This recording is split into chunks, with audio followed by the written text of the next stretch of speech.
У татарских народных песен есть одна особенность. Первые две строки часто не связаны по смыслу с последующими. При переводе это звучит довольно забавно. Вот, посмотрите сами.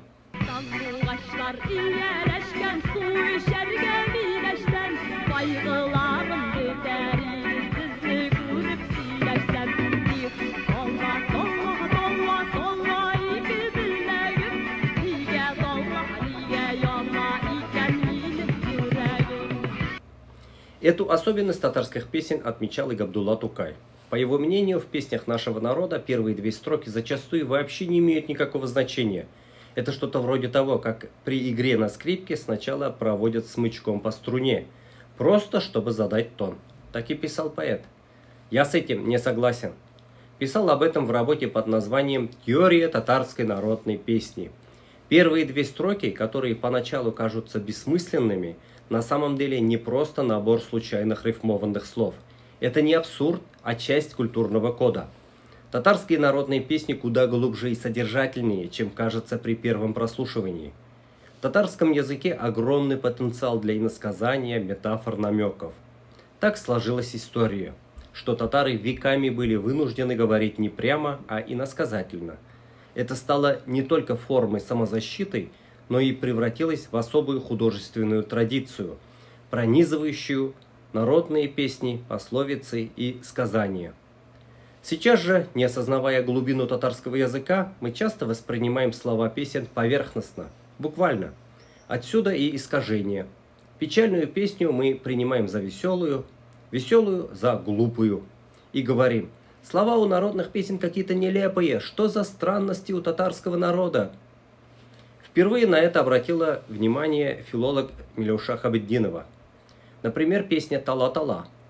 Пусть мелодия у нее красивая, веселая, но по сути это песня разлуки и тоски. Это песня женщины, ждущей своего любимого.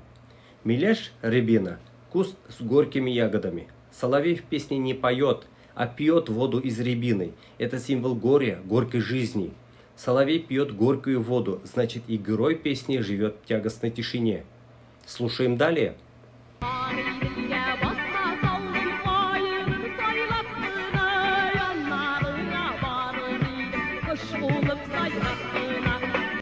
Белая Агыдель – широкая река, через нее не проложишь мостки, там нужен крепкий большой мост.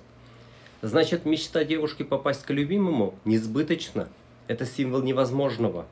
Мостки из березы усиливают этот образ. В татарской культуре береза – символ печали.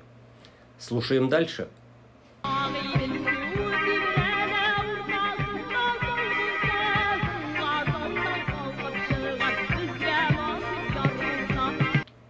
Плот посреди белой – маленькая надежда, дрейфующая в огромной реке.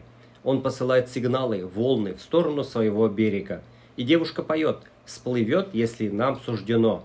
Не мне, а нам. То есть это общее горе, не личная печаль автора песни. Можно предположить, что песня «Тала-тала» родилась во времена войны, когда парни ушли на фронт. И строка «Тала и кеблягем» «Устали мои руки» тоже не случайно. Мужчины на фронте, весь труд на плечах женщин. Как рукам не уставать? К тому же душа в огне, любимые на войне. Если внимательно анализировать и другие народные песни, перед нами откроется совсем другой, глубокий и символичный мир. Если вам интересны такие разборы, пишите комментарии. А следующая песня, которую я планирую разобрать, «Таражире киндержире» – «Просяное поле, конопляное поле». Песня, которую считают глупой частушкой.